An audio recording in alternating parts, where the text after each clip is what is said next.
Hi, I'm Amber and this is day 17 in 21 days to create a daily practice in your life.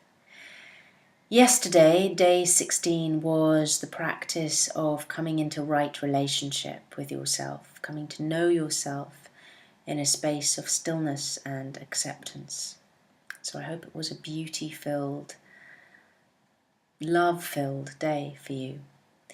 Today's practice then is the practice of being in our truth every day. So at its simplest, the practice works by setting the intention first thing in the morning, and you may wish to write this down and place it in your sacred space, or write this down and keep it with you, to be in your truth for the rest of that day. You may wish to go into prayer and ask for help in being in your truth. You may wish to write the words, "I shall be in my truth today," and place that up in your sacred space or somewhere where you can see in your home to inspire you. You may wish to do this practice, and obviously this practice is more than just for a day, so you may wish to keep these words up around you to inspire you for the course of 21 days or even longer. What does being in our truth mean? For me, being in our truth means being impeccable with our words. I've spoken before about the power of I am and the power of our words and the energy behind our words. Today we're harnessing the power of I am in my truth. And we're harnessing the power of the truth behind our words and being impeccable with them, not only towards ourselves but towards others. Being in our truth is acknowledging how we feel in any given situation and honoring that, however may be appropriate in that situation. Being in our truth then allows us to authentically be all we came here to be. And it means that we are not pretending to be something that we are not. We are not playing a persona for others or for what we feel is spirit, that great mystery, that great unseen. Sometimes we can go into a space of pretense in our work environment or in a relationship or with family, but we can also do this in our spiritual practice. So often people will have a spiritual persona. This is what I do when I meditate, or this is who I am when I do my yoga. This is the voice I use. These are the clothes I wear. But that energy that we're connecting to, that great spirit, that great mystery, that Mother, Father, God sees everything anyway. So who are we pretending for? Who are we playing these parts for? Who are we trying to please? Because really the only thing that we're doing is disconnecting ourselves from our truth. And when we do that, we're disconnected from that God and that goddess in us. We're disconnected from the divine in us. And then we are the furthest away from being all we came here to be, or even knowing what it is that we came here to be. Being in our truth then allows us to start to honor how we feel in any given situation. Years of suppressing our truth, years of not speaking our truth, years of not acting on our truth can deaden us, can deaden our flow to life. It means we're forever in a state of tension. And all these practices, all this work, this inner knowing is about coming into a place of release, a place of knowing, a place of true self-honoring. Because when we're better able to honor ourselves and our truth, then we have no need to shackle another.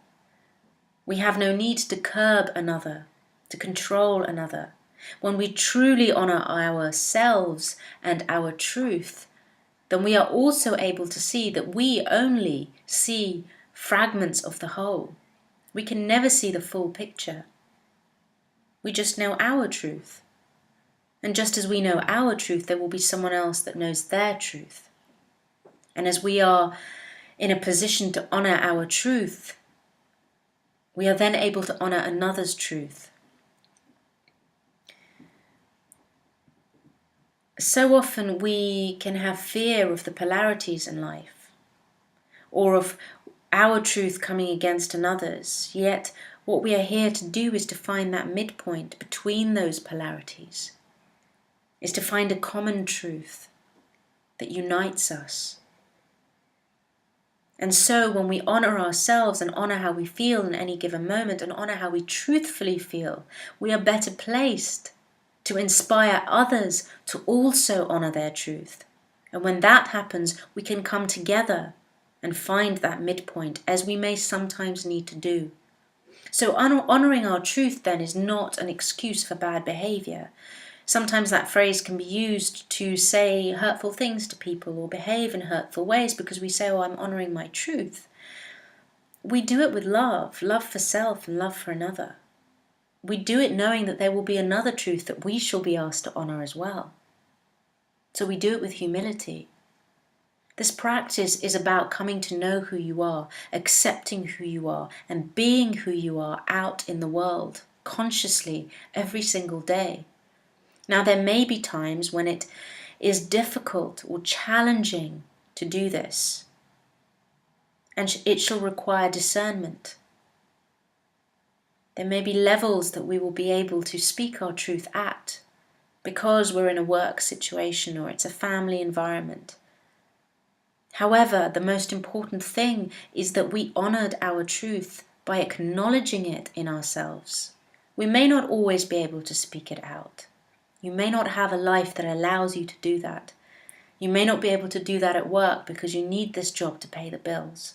You may not be able to do that in a relationship, say, with a family member, because you don't want to cause upset or because it might have real repercussions. Honour that truth in yourself first.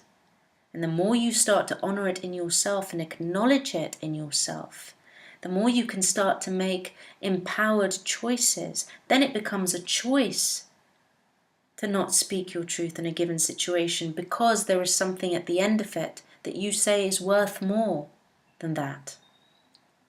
That's a choice. That's empowering.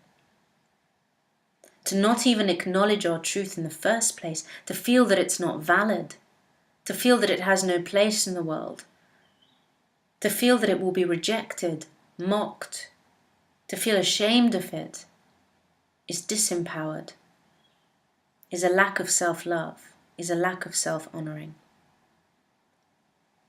What often happens when we do this practice is that the more truthful we start to become, the more impeccable we are with our words, we start to meet others in our lives who are the same. Because the outside world is a reflection of our inner world, we shall start to call to us that which is of us. And so our lives start to change.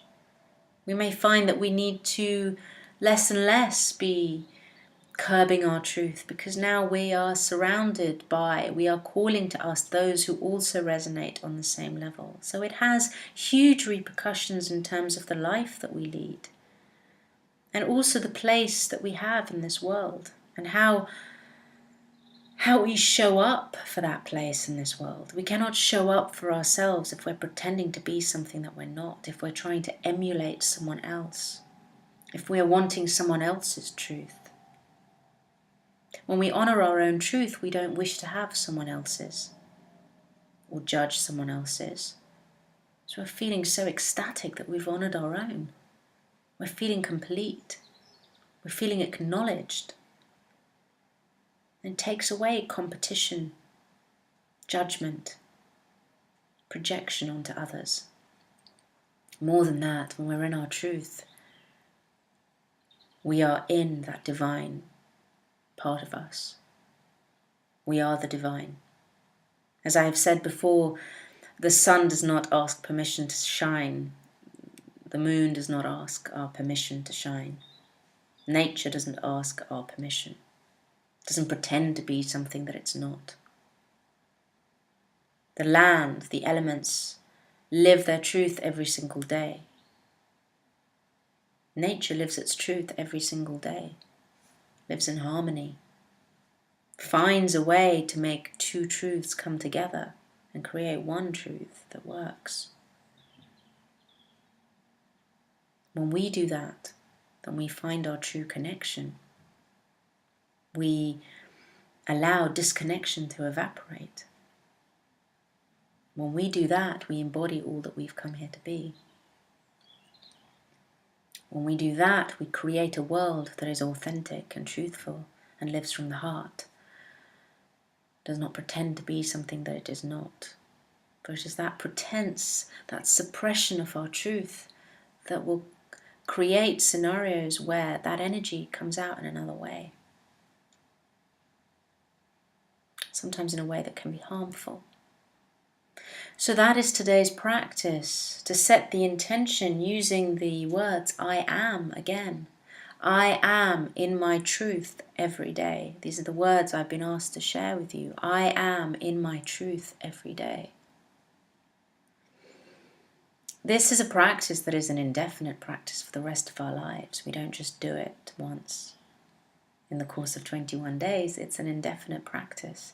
And it shall take discernment, and it shall take mindfulness, and there will be times when your truth will be too overwhelming, and there will be times when you won't speak it enough, and you will come through trial and error to understand what your truth is, and when it is appropriate to speak it, and when it is better to honor it within yourself than to speak it. And it's constantly a navigation.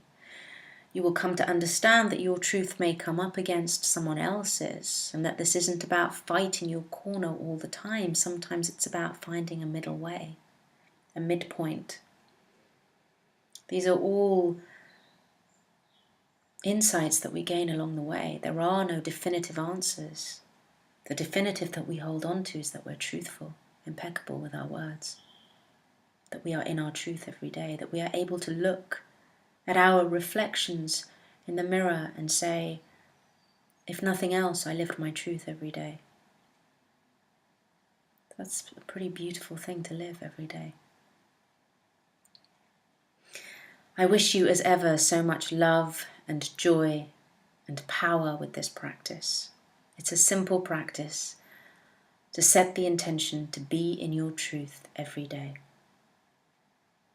And so, until the next time, so it is. It is so.